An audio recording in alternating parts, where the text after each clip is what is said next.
पे हर दम करोड़ों दरूदो सलाम। फिर बुला लो मदीने में गम खार को, फिर बुला लो मदीने में गम खार को, ये तड़पता है तैबा, ये तड़पता है तैबा के दीदार को। सुभान अल्लाह, माशाल्लाह। मेरे घर में थी जी महफ़िल मिलाद बड़ी 11वीं शरीफ के सिलसिले में। मैंने ख़त्म गौसिया पढ़वाया था और साथ ही मैंने सूरह मोहम्मद का विर्द करवाया था। व्लॉग को शुरू करने से पहले मैं बता दूं कि सूरह मोहम्मद का विर्द मैंने करवाया था और साथ में बड़ी 11वीं की महफ़िल थी तो ख़त्म गौसिया पढ़वाया था। तो जी welcome back to my another vlog. कैसे हैं आप सभी लोग? उम्मीद करती हूँ सभी खैरियत से होंगे, मज़े में होंगे। मैं मज़े में नहीं हूँ, मेरा ये बाजू जल गया था और जला कैसे था वो भी बताती हूँ। मैं जी ये वेजिटेबल राइस बना रही थी तो मेरा बाजू जल गया और अभी स्टार्टिंग ही की थी वेजिटेबल राइस बनाने के। इनके चिकन बॉईल करने रखा था, चिकन को चेक कर रही थी तो भाप इतनी ज़ोर की पड़ी कि वो बाजू मेरा सारा जल गया और काफ़ी, यानी कि उस टाइम पे तो लगा कि बस सिर्फ भाप ही दली है और जला है, लाल हो गया। लेकिन बाद में पता चला कि जी ये तो अच्छा खासा काम ख़राब हो गया। लेकिन जी काम तो करना होता है और सीधा हाथ था, डेली बेसिस पे कुकिंग करनी होती है आपने। और फिर महफ़िल मिलाद भी घर में रखी हुई थी और जी बच्चों के लिए खाना भी बनना था और मिलाद के लिए भी चीज़ें बनानी थी।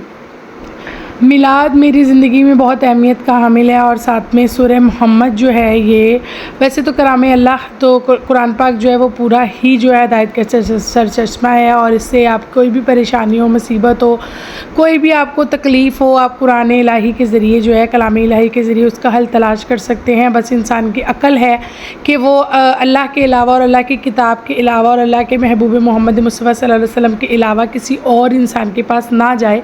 तो मेरी कोशिश यही होती है और अल्लाह करे मेरी रोज़ ये दुआ होती है कि अल्लाह कभी मेरे कदम जो है ना किसी गैर अल्लाह की तरफ ना उठें, किसी ऐसे इंसान की तरफ ना उठें जिससे मैं चाहूँ कि शायद मुझे वो खैर दे दे। खैर का दरवाज़ा सदा मेरे लिए मेरे अल्लाह रब्बुल इज़्ज़त की तरफ से और मोहम्मद मुस्तफ़ा सल्लल्लाहु अलैहि वसल्लम की तरफ से ही खुला रहना चाहिए। मेरी ये चाहत भी होती है और मेरी कोशिश भी होती है कि मैं अपनी एंड से जो अपने हैंड से किसी को ईज़ा ना दूँ, तकलीफ़ ना दूँ, खुश रहूँ, खुश रखूँ। लेकिन कुछ लोग होते हैं जो किसी को खुश भी नहीं देख सकते, सुकून से भी नहीं देख सकते और इत्मीनान तो नसीब ही नहीं होने देते ना वो लोग। तो अल्लाह ऐसे लोगों को हिदायत अता फ़रमाए। और मैं सूरह मोहम्मद जो है वो बहुत से लोग कहते हैं कि आप सूरह मोहम्मद औलाद के लिए पढ़ें, बेटे के लिए पढ़ें, बेटा हो जाता है औलाद नहीं हो रही तो सूरह मोहम्मद का विर्द करें। बिल्कुल ऐसे ही होता है कि आप सूरह मोहम्मद को किसी भी मकसद के हसूल के लिए पढ़ें, आपको उसमें कामयाबी 100% मिलती ही है। अगर तो वो चीज़ आपके हक़ में बेहतर है तो अल्लाह रब्बुल इज़्ज़त 100% आपको वो चीज़ देगा। अगर तो वो चीज़ हमारे लिए खैर की नहीं है, अगर वो हमारे लिए पॉसिबल नहीं है और हमारे हक़ में अल्लाह को पता है कि वो चीज़ नहीं है, तो फिर अल्लाह पाक से दुआ करनी चाहिए हमेशा। कोई भी आप मन्नत माने या कोई भी चीज़ का वजीफ़ा करें कि अल्लाह अगर वो चीज़ हमारे हक़ में बेहतर है और हमारे लिए है सही तो वो हमें अता कर दे, और अगर हमारे हक़ में बेहतर नहीं है तो हमें हमारे लिए शर है तो हमें उससे दूर रख और हमारे दिल को सब्र दे दे। इन केस यानी कि मुझे जो भी परेशानी है, मसाइल हैं, उसके हल के लिए मैंने सूरह मोहम्मद का विर्द करवाया था। अपने घर में महफ़िल करवाई थी और मन्नत मानी थी कि इलाहा या अल्लाह पाक मेरी ये मसले हल हो जाएं, जो मेरी परेशानी है, मैं एक बहुत बड़ी परेशानी में मुब्तला हूँ, अल्लाह करे कि वो उसका हल हो जाए तो मैं दोबारा अपने घर में सूरह मोहम्मद की महफ़िल करवाऊँगी और उसका विर्द करवाऊँगी। इसके अलावा मैं डेली बेसिस पे सूरह मोहम्मद पढ़ती हूँ। सूरह मोहम्मद पढ़ने से बहुत से मसाइल हल हो जाते हैं। वैसे भी कलाम इलाही पढ़ने से बहुत से मसाइल हल होते हैं, लेकिन सूरह मोहम्मद का अपना एक असर है और अगर आप उसका तर्जुमा और तफसीर पढ़ें तो काफ़ी उसके अंदर जो है ना आपको बातें आया होंगी। और सूरह मोहम्मद चूँकि मोहम्मद मुस्तफ़ा सल्लल्लाहु अलैहि वसल्लम के नाम से और अल्लाह ने कुल कायनात उनके लिए बनाई है और कुल कुरान अल्लाह ने आका सल्लल्लाहु अलैहि वसल्लम पर नाजिल फरमाया और उसकी हिफाजत का ज़िम्मा ख़ुद मेरे रब्बुल इज़्ज़त ने लिया है। तो कलामी इलाही से जब भी आप कोई भी चीज़ मंसूब करते हैं तो अल्लाह पाक उस चीज़ में ज़रूर असर डालते हैं। तो मैंने जी अपनी परेशानी के मसाइल के लिए रोज़ाना तकरीबन 3 मरतबा पढ़ती हूँ। ये आपके अपनी ऑन पे है कि आप कितनी सिटिंग में कितनी दफ़ा पढ़ सकते हैं। मिनिमम आप 3 टाइम्स पढ़ें अगर आपके कारोबार में कोई बंदिश है या कारोबार में कोई परेशानी है, कारोबार चल नहीं रहा है, या घर में कोई मसाइल हैं, घर में नाचाकियाँ हैं, बच्चों की तलीम का मसला है, या औलाद का मसला है, या आपकी सेहत का मसला है, जिस मर्ज़ी मकसद के हसूल के लिए आप सूरह मोहम्मद का विर्द कर सकते हैं। तो डेली बेसिस पे चाहे आप एक सिटिंग में 3 टाइम्स पढ़ लें, चाहे आप 3 सिटिंग्स में 3 टाइम्स पढ़ लें, यानी कि आप ज़ोहर असर मगरिब में पढ़ लें, या असर मगरिब इशा में पढ़ लें, या असर में 3 दफ़ा पढ़ लें, या इशा में 3 मरतबा पढ़ लें, यानी कि नमाज के बाद आप मुसल्ले पे बैठ के ही सूरह मोहम्मद का विर्द कर लें। तो मैं डेली बेसिस पे 3 टाइम्स सूरह मोहम्मद पढ़ती हूँ और कोशिश करती हूँ कि एक सिटिंग में ही पढ़ लूँ। और अगर कभी ऐसा हो कि कुछ मसरूफियत है या ऑर्डर्स हैं या बच्चे तंग कर रहे हैं, तो फिर ऐसा होता है कि मैं 2 टाइम्स में पढ़ लेती हूँ, लेकिन मेरी कोशिश होती है कि 1 अटैम्प्ट में ही मैं 3 टाइम्स सूरह मोहम्मद का विर्द कर लूँ। उसके अलावा मैंने सूरह मोहम्मद का जो है वो महफ़िल करवाई थी, क्योंकि मैं समझती हूँ कि हजूर का मिलाद करवाना और हजूर के मिलाद का वसीला डाल के अल्लाह से मांगना, ये भी एक बड़ी सादत होती है। और अल्लाह करे हम अहले सुन्नत वल जमात में ये बात जो है वो रहे कायम दायम, और मेरे में और मेरी औलाद में भी हमेशा रहे। मैं वैसे भी जो है ना, कोई भी मुझे परेशानी आए, कोई भी दुख हो, तकलीफ़ हो, ज़्यादा मसला हो, बहुत हैवी मसला हो जाए कि जिसका मुझे नज़र आ रहा हो कि अच्छा जी ये ज़्यादा प्रॉब्लम है, तो मैं ज़रूर अपने घर में महफ़िल करवा लेती हूँ, हजूर का मिलाद मान लेती हूँ। और मेरा ये अक़ीदा है और मेरा ये यकीन है कि जब भी मैं हजूर आका सल्लल्लाहु अलैहि वसल्लम का मिलाद मानती हूँ तो मेरे वो मसाइल हल हो जाते हैं, परेशानियाँ हल हो जाती हैं।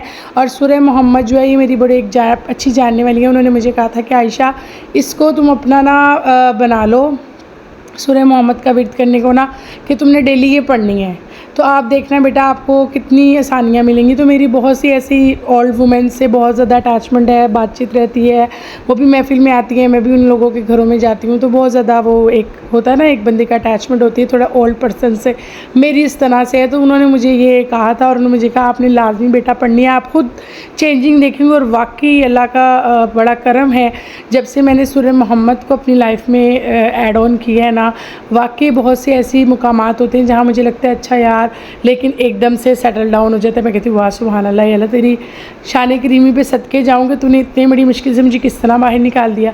तो जी जनाब, मैंने महफ़िल का एहतमाम किया था। एक दिन पहले ही मैंने चने जो है बॉयल करके रख लिए थे, टी केक्स भी मैंने एक दिन पहले ही रात को बेक करके रख लिए थे, साथ में सुबह में मैंने दूध चावल बनाए थे, ख़त्म गौसिया के लिए मैंने दूध चावल बना लिए थे, साथ टी केक थे, साथ में मैंने एक दिन पहले ही चिकन वाले शामी बना लिए थे, जिसकी मैं पहले भी यूट्यूब पर आपको अपलोड कर चुकी हूँ रेसिपी, और सब ने बहुत तारीफ़ की, टी केक की भी, शामी की भी, और चावलों की भी, और आलू चनों की भी। सबको बहुत मज़ा आया अल्हम्दुलिल्लाह। सब बड़े खुश होकर घर से गए। काफ़ी ख़वातीन आ गई थी मोहल्ले से मेरी, माशाल्लाह मेरे मोहल्लादारी जो है ना बहुत अच्छी है, क्योंकि मोहल्ले में हम बड़े इस तरह असर रसूख से एक दूसरे के साथ मोहब्बत प्यार से रहते हैं, तो वो भी हमारे दुख दर्द में आ जाते हैं और हम भी। और वैसे भी जो मोहल्लेदार होते हैं ना, उनका सबसे पहला हक़ होता है, आप अल्लाह ना करे किसी के घर में कोई फौतगी हो तो आपके रिश्तेदारों से पहले ना आपके आस पड़ोस के मोहल्लेदार आते हैं, तो ये दुखों के साथी होते हैं और सुखों के भी साथी होते हैं। तो मैं अपने मोहल्लेदारों के बड़ा रिस्पेक्ट भी करती हूँ और उनका एहतराम भी करती हूँ, और बड़ी मैं थैंक्सफुल भी होती हूँ कि जब भी वो मैं बुलाती हूँ, मुझे कोई भी मसला हो। मेरी बेटे जब बीमार रहे, मोहम्मद अरम में भी पिछले अर्से बहुत ज़्यादा बीमार हुए, मोहम्मद अरम की सर्जरी भी हुई, तो उनके लिए भी मैंने मोहल्ले वालों को इकट्ठा किया कि मैंने अरहम की सेहतियाबी के लिए महफिल करवानी है, दुआ करवानी है। मेरी वालदा का ये कहना था कि एक से ज़्यादा जब हाथ दुआ के लिए उठते हैं तो अल्लाह रब्बुल इज़्ज़त को भी लाज आ जाती है कि मैं इस बंदे की दुआ कबूल कर लूँ, और वो दुआ कबूलियत के मनाजिल तय करती है। तो बहुत सी माएँ जब इकट्ठी होकर बैठ जाती हैं, सारी माएँ हैं जितनी भी मोहल्ले में मेरी रहती हैं, कोई दादी के मरतबे पे है, कोई नानी के, तो कोई माँ है, तो उन सबको जब मैं बुलाती हूँ तो मुझे एक बड़ा सेटिस्फेक्शन सी होती है, बड़ा सुकून सा मिलता है। मैं कहती हूँ अच्छा मेरी माँ तो है नहीं, मेरी वालदा तो हयात नहीं है, तो मुझे ऐसा लगता है कि अब इन सब ने दुआ की है ना, इन सब ने मेरी दुआ पे आमीन किया, तो ज़रूर इंशाअल्लाह अल्लाह मुझे सुकून भी देगा और मेरी परेशानी हल हो जाएगी। मोहम्मद अरहम चूँकि जब पैदा हुए तब भी बहुत बीमार रहते थे, और अभी भी कुछ ना कुछ उसके साथ हो ही जाता है, बच्चे के साथ मेरे। बस अल्लाह पाक उसे नज़र बद से बचाए और सेहत व सलामती वाली ज़िंदगी अता फरमाए। कुछ अर्से पहले अरहम की सर्जरी हुई थी, तभी मैंने महफ़िल करवाई थी। अब ये महफ़िल मैंने बस अपनी एक परेशानी है उसके लिए कराई। आप सब लोगों से भी रिक्वेस्ट है, दुआ कीजिएगा अल्लाह रब्बुल इज़्ज़त मुझे कामयाबियाँ अता फरमाए, और जिस मकसद के हसूल के लिए मैंने सूरह मोहम्मद की मन्नत मानी है, अल्लाह उसमें मुझे कामयाबियाँ अता फरमाए। अगर तो मेरे हक़ में बेहतर है तो मेरे साथ वो मामला साथ खैरियत से पूरा हो जाए। तो जी जनाब, टी केक्स मैंने कुछ काफ़ी बड़ा बैच बनाया था, तो कुछ मैंने ओवन में बेक कर लिए थे और कुछ मैंने प्रेशर कुकर में बेक किए हैं। दोनों तरह के बेक्स आपको दिखाए हैं, सेम डिटो बने थे, कलर्स भी बड़ा अच्छा आया था। और ये मेरा हाथ जो जला था उसकी हालत अब ये हो गई है। बहरहाल आप सब लोगों से दुआ रिक्वेस्ट है, दुआ के लिए दुआ कीजिएगा, अल्लाह रब्बुल इज़्ज़त हम सब के मामलातों में आसानियत अता फरमाए। और अगर आप में से भी किसी को कोई परेशानी है, मुश्किल है, तो उसके लिए आप लोग सूरह मोहम्मद का विर्द किया करें और उसकी मन्नत मान लें। अल्लाह रब्बुल इज़्ज़त इंशाअल्लाह ताला आप लोगों की भी हर तरह के मसाइल को हल फरमा देगा। और मेरे लिए भी दुआ करोगा, मैं भी आप सब लोगों की दुआ करूँगी। अगर आप लोग मेरे चैनल पे नए हैं तो चैनल को सब्सक्राइब कर दीजिएगा, बेल आइकन को प्रेस कर दीजिएगा, कमेंट कीजिएगा, शेयर कीजिएगा और दुआ में लाजमी याद रखिएगा। फ़ी अमानिल्लाह, अल्लाह हाफ़िज़।